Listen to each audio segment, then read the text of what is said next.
거긴 아버지도 빨리 일찍 돌아가셔서 하나의 목적을 가지고 살아가는 거예요. 이거는 분명하게 내심으로는 이 회복해서 생존할 수 있을 거라고 생각함에도 불구하고 나빠져서 사망하는 경우들이 종종 있어요. 이제 우연하게 토요일 날 내가 좀 늦게 퇴근할 때 얘기할 기회가 있어서 자기 얘기를 좀 해줄게요.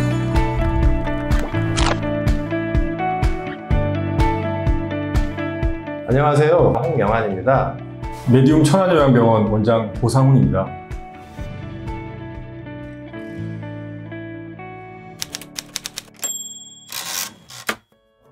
사실 환자분들이 답답하니까 한방에 확 눈에 띄게 좋아지는 뭔가 다른 치료가 있을까 귀가 솔깃솔깃하니까 마음이 좀 진행이 돼서 항암제를 계속 바꿔야 되는 분이 계신데, 내가 어떤 병원에 갔는데 그 원장님이 얘기하기를, 야, 내가 하는 치료를 한번 하면 그 표지인자를 반으로 한 달 만에 떨어뜨려 줄게.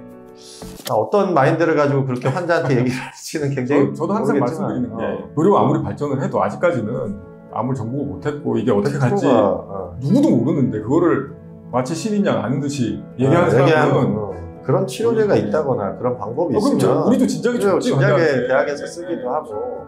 의사들이 똑부러지게 얘기를 안 해준다 이런 거에 대한 그 불만들이 많으신데, 뭐 안타깝지만 검증된 치료를 열심히 받는 게 이제 사실은 최선의 길인데 암 치료에 있어서 왕도가 없다.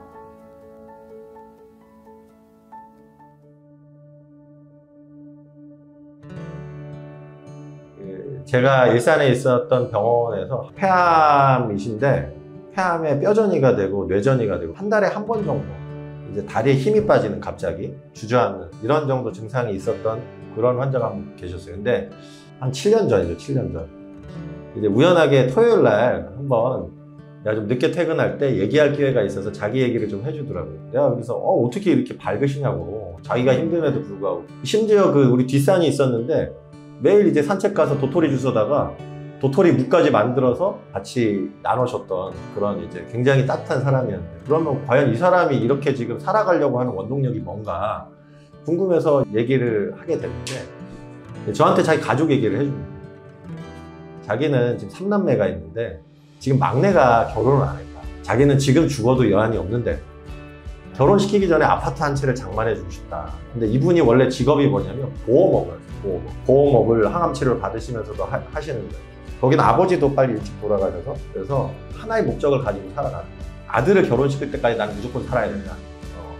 이분이 이제 제가 거기서 1년을 있다가 그 1년 동안에는 별 변화가 없었는데, 제가 나중에 서울에 와서 개원을 하면서도 가끔 얘기를 들었어요.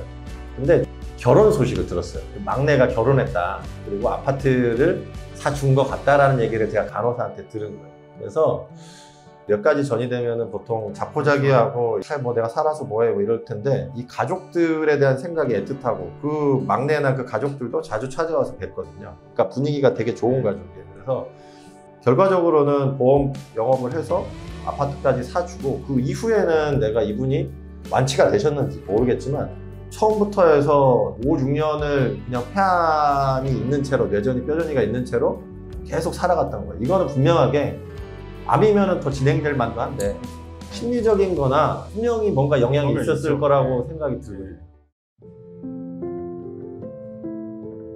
암 얘기는 아니고 지금 생각나는 게 있는데, 암 얘기를 해줘야지. 아니 근데 이제 그 같은 맥락에서 예전에 제가 이제 그 화상센터에서 일을 좀 오래 했었던 적이 있었거든요. 가끔 보면은 퍼센티지가 높지 않고 일반적인 화상 환자라면은 회복해서 생존할 수 있을 거라고 생각함에도 불구하고 나빠져서 사망하는 경우들이 종종 있어요. 어떤 환자들이냐면 자살 환자들. 자살 시도를 해서 화상을 입은 환자들은 사망률이 월등하게 높아요. 그게 이제 눈에 보여요. 그래서 그때 이제 제가 생각한 게, 치료를 받겠다, 낫겠다 하는 의지가 이 치료 과정에 엄청나게 영향을 많이 주는구나 하는 걸 느꼈었거든요. 그래서 암 하는 분들하고 이제 상담을 할 때도 그 얘기를 가끔 인용을 해요. 네. 너무 명확해요, 그건. 네, 그래서 실제로도 아주 긍정적으로 밖에 생활하시는 분들이 굉장히 뭐 생활하시는 삶의 질도 높고, 그런 데이터들이 분명히 있을 거예요. 맞죠? 네. 심리적인 영향이 굉장히 크다라고 얘기를 해주는 것도 굉장히 그렇죠. 네. 희망으로 다가올 것 같습니다. 좀 우울한, 우울증 환자들 많잖아요. 수면제를 많이 먹고. 왜냐면 심리적으로 불안해서. 좀 우울한데 좀 많이 우울하신 분이 한 분 계셨어요. 이 수세미 하시는 분이 권유했어요. 너 한번 해봐라. 근데 이분이 이거를 하고 나서 굉장히 거기에 집중하고 재밌는 거예요. 굉장히 많이 개선이 됐어요.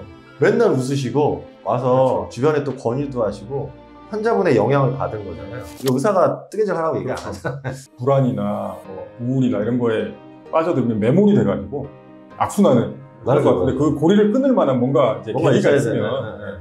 근데 같은 처지에 있는 환자가 그렇죠. 이걸 해주면 더 이게 도움이 될 것 같고. 60대 정도 되는 아버지가 만약에 암이다 그러면은 그냥 물어봐요. 뭐라고 물어보냐면 지금 자제분들 계시냐고. 자제분들 있다. 결혼하셨냐면 결혼했다고요. 애가 있냐? 애가 있다. 아, 저기 손자가 있다. 보고 싶다. 얘기를 하는데 그러면 손자 대학 등록금 내주고 싶지 않냐? 내가 얘기를 하거든요. 대학 등록금 낼 때까지 사셔야죠. 그러면 또 그 상상을 하나 봐. 그러면은 되게 기분 좋아지고. 그러니까 주변에 있는 가족들을 생각하고 결과적으로 내가 회복을 되고 내가 의지적으로 해서 암하고 싸워서 이겼을 때 그 사랑하는 사람하고 같이 지낼 그런 미래를 생각해 봐라. 동기라는 것이 뭐 내가 이제 이대로 삶을 내려놓고 이 병을 이제 극복을 해내서 이제 좀 더 나은 행복한 삶으로 가야 되겠다라는 이제 확실한 동기부여를 이해되는 게 중요한 것 같습니다. 말씀하신 대로 그렇고 저는 거기다가 이제 하나 더 추가를 하자면 좀 인내도 필요할 것 같아요.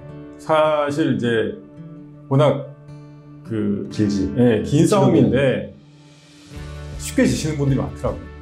희망을 막 가지고 열심히 하다가도 한 달쯤 하다가 눈에 보이는 게 없으니까 당장 지쳐버리고. 근데 언젠가는 보일 거라는 믿음 가지고 그냥 맞아. 예, 일희일비하지 말고 좀 참고